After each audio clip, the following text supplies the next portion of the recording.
Saudara-saudari yang dikasihi Tuhan, saya di sini akan khotbah tentang luka dari perkataan yang mereka sendiri lupa. Ada luka dalam hidup yang tidak terlihat, tetapi terasa sangat dalam. Luka yang datang bukan dari pukulan, bukan dari benturan, tetapi dari perkataan seseorang.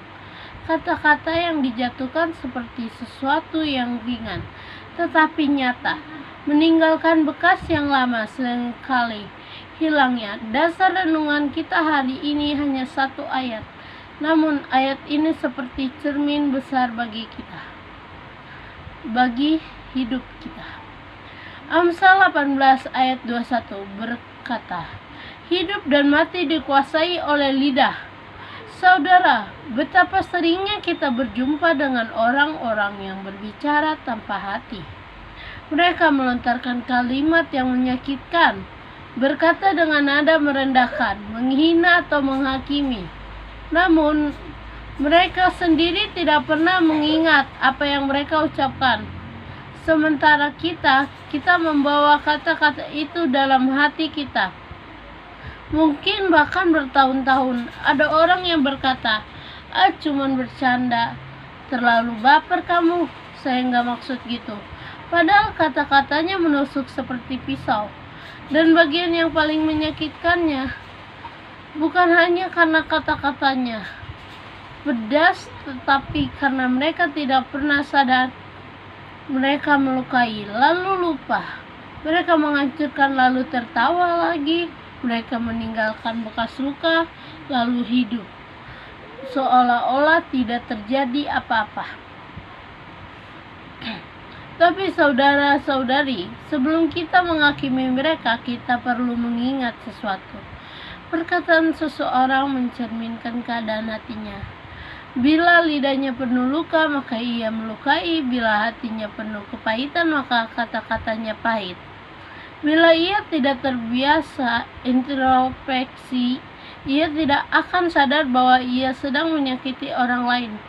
Itulah mengapa Amsal berkata, lidah mampu membawa hidup dan mati, karena bagi beberapa orang, lidah mereka adalah alat yang membunuh karakter orang lain, membunuh semangat orang lain, bahkan membunuh percaya diri seorang. Saudara, mungkin hari ini engkau datang dengan hati yang penuh dilukai oleh ucapan seseorang.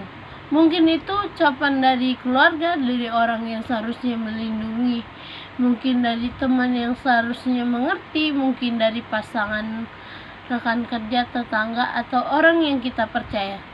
Dan yang paling berat adalah ketika mereka tidak pernah mengakui kesalahannya, tidak pernah berkata maaf, tidak pernah ingat, tidak pernah menganggap kata-kata serius.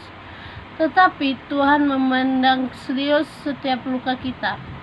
Manusia bisa lupa apa yang mereka katakan, tapi Tuhan tidak pernah lupa apa yang kita rasakan.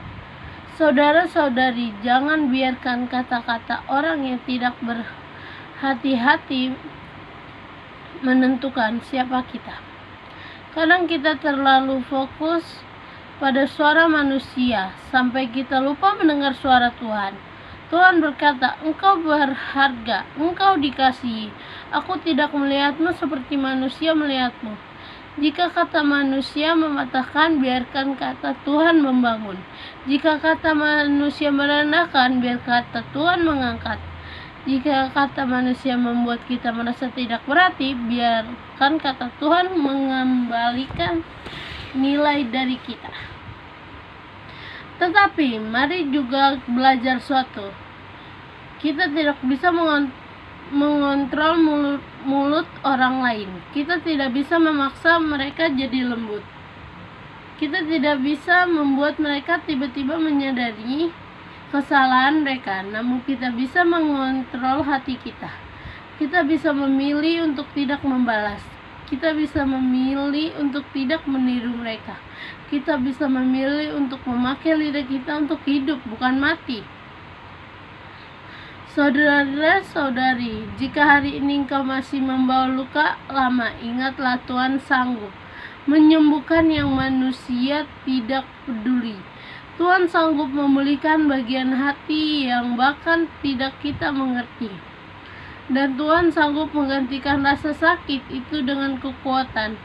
Ketika perkataan manusia menjatuhkanmu, dengarkan perkataan Tuhan yang mengangkatmu. Ketika manusia melukai lalu melupakan, ingatlah bahwa Tuhan tidak pernah melupakanmu. Amsal 18 ayat 21 mengingatkan kita bahwa lidah membawa hidup dan mati. Maka hari ini pilihlah kehidupan.